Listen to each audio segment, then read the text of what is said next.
Good morning student, I am Savita Kumari from gateway school. पिछले video में हम लोग चैप्टर फर्स्ट को पढ़ चुके हैं। चैप्टर फर्स्ट में हमने क्या पढ़ा था? मन के भोले भाले बादल। ठीक है, मन के भोले बादल पढ़ने के बाद मैं उससे जुड़े जितने भी सवाल थे बोर्ड पर मैंने बताया था। पार्ट 2 में बता दिया था, आज पार्ट 3 होगा, क्योंकि पार्ट 2 में हमने तो सवालों के जवाब लिखे थे। पार्ट 3 चैप्टर 2 क्लास चतुर्थ यानी 4th। तो हम लोग चैप्टर 2 में जैसा सवाल वैसा जवाब।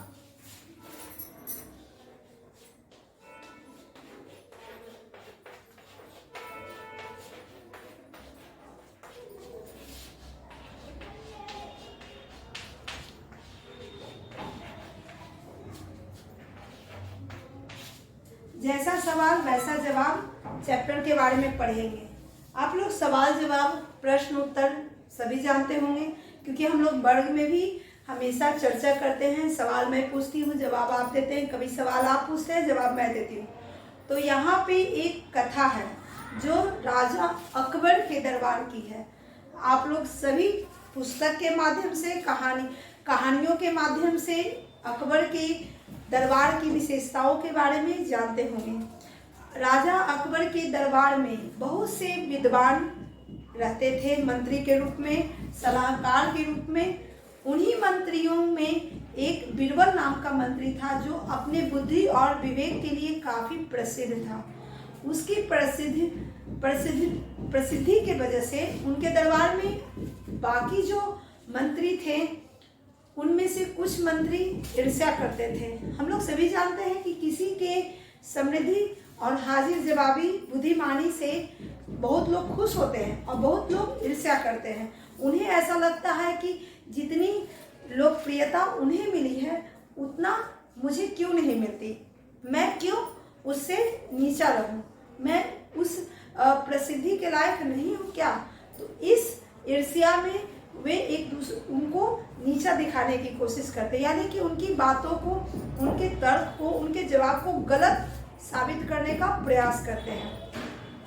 तो इस तरह से हम कहानी में पढ़ते हैं कि बीरबल उनके दरबार के काफ़ी लोकप्रिय पर्सन थे, लोकप्रिय व्यक्ति थे, जिन्हें सभी लोग मानते थे। यहाँ तक कि राजा भी उन्हें सबसे ज़्यादा सम्मान देते थे, क्योंकि उनकी कार्य कुशलता, उनकी हाजिर जवाबी में काफ़ी सही तर्क होता था और वह सभी को मान्य होता था, सभी लोग उससे संतुष्ट होते थे। उसी दरबार में एक दरबारी थे जिनका नाम था ख्वाजा सरा। क्या नाम था? ख्वाजा सरा। वो भी उन दरबारियों में ही थे, उन मंत्रियों में ही थे, लेकिन उनमें एक ईर्ष्या की भावना थी। वह बीरबल के कार्य कुशलता से जलते थे, ईर्ष्या करते थे और वह किसी न किसी बहाने से उन्हें गलत साबित करने के प्रयास में लगे रहते थे। इसी प्रयास के दौरान उन्होंने क्या क्या किया और क्या क्या उन्होंने प्लान किया राजा के सामने उन्हें नीचा दिखाने का, उन्हें गलत साबित करने का, उसके बारे में हम लोग पढ़ते हैं। बीरबल की तूती बोलती है। तूती बोलने का इस कहानी में अर्थ होता है कि सभी लोग उनकी प्रशंसा करते हैं। सभी दरबारी बीरबल की प्रशंसा करते थे कि उनके जैसा बुद्धिमान व्यक्ति पूरे दरबार में नहीं है। तूती बोलने का यहाँ अर्थ प्रसिद्धि से है। उसके बाद है ख्वाजा साहब कि वहाँ पे बीरबल के सामने उनकी कुछ नहीं चलती थी, क्योंकि उनका तर्क मान्य नहीं होता था और बीरबल का तर्क मान्य होता था, क्योंकि उनमें सही बातों की पुष्टि होती थी।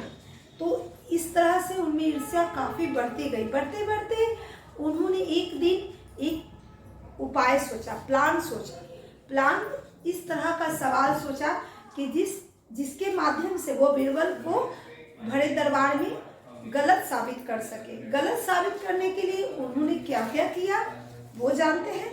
उन्होंने राजा के सामने एक प्रस्ताव रखा कि राजा जी, मैं आपके बीरबल को गलत साबित कर सकता हूँ। वो जो अपने आप को बहुत बुद्धिमान और योग्य समझते हैं, ऐसा कुछ उनमें है नहीं।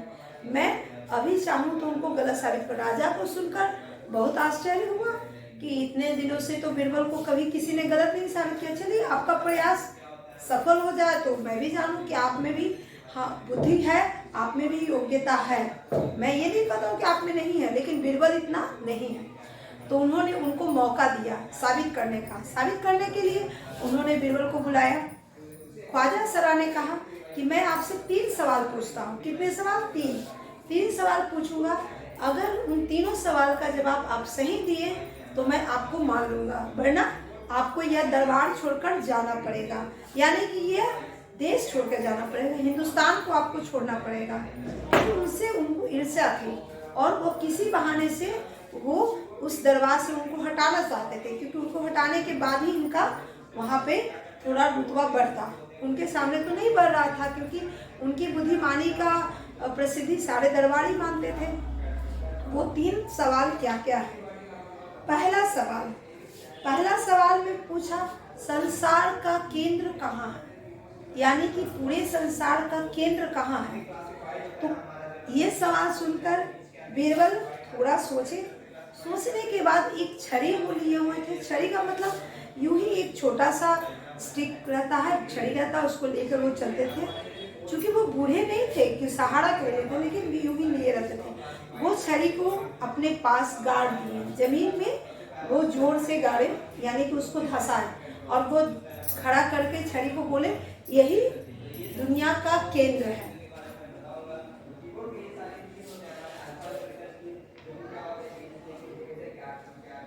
उस पे ख्वाजा सरा ने कहा कि यह केंद्र कैसे है, मैं कैसे मान लूं तुम्हारी बातों को कि यही दुनिया का केंद्र है। लेकिन उन्होंने कहा कि आप में योग्यता है तो आप फीता लेकर पूरे दुनिया को मापिए, आपको केंद्र यही मिलेगा। इस तरह से उन्होंने जवाब दिया। ख्वाजा सरा चुप हो गए, क्योंकि दुनिया को फीता लेकर मापना असंभव होता है। तो इसे कहते हैं जैसा सवाल वैसा जवाब। आपको कहानी के शीर्षक से ही स्पष्ट हो रहा है कि सवाल भी पूछा गया उसी तरह से और बीरबल ने जवाब भी दिया उसी तरह से, तर्क वितर्क की तरह। चलिए दूसरा सवाल उन्होंने पूछा, आकाश में कितने तारे हैं? आकाश में तारों को गिना जा सकता है? नहीं, क्योंकि असंभव है। तो उन्होंने पूछा आकाश में कितने तारे हैं? थोड़ा देर उन्होंने सोचा, बाहर गए, बाहर से एक भेड़ लाए।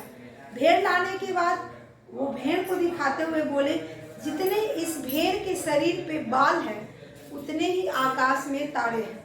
फिर ख्वाजा सरा ने पूछा, तुम कैसे प्रूफ कर सकते हो कि इसके भेड़ के बालों जितना ही तारा है? उन्होंने फिर वही जवाब दिया, आप इस भेड़ के बालों को गिनिए, उसके बाद तारों को गिनिए, आपको उतना ही मिलेगा। फिर उनकी बोलती बंद हो गई, क्योंकि सवाल के अनुरूप जवाब मिल रहा है। तो इस प्रकार दूसरे सवाल का जवाब भी उन्होंने दे दिया। तीसरा सवाल पूछा, संसार की आबादी कितनी है? संसार की आबादी कितनी है? तो इस पर उन्होंने जवाब दिया, संसार की आबादी प्रतिदिन घटती बढ़ती रहती है, क्योंकि कुछ लोग जन्म लेते हैं, कुछ लोग मरते हैं। तो इस प्रकार संसार की आबादी निश्चित नहीं होती है। तो इस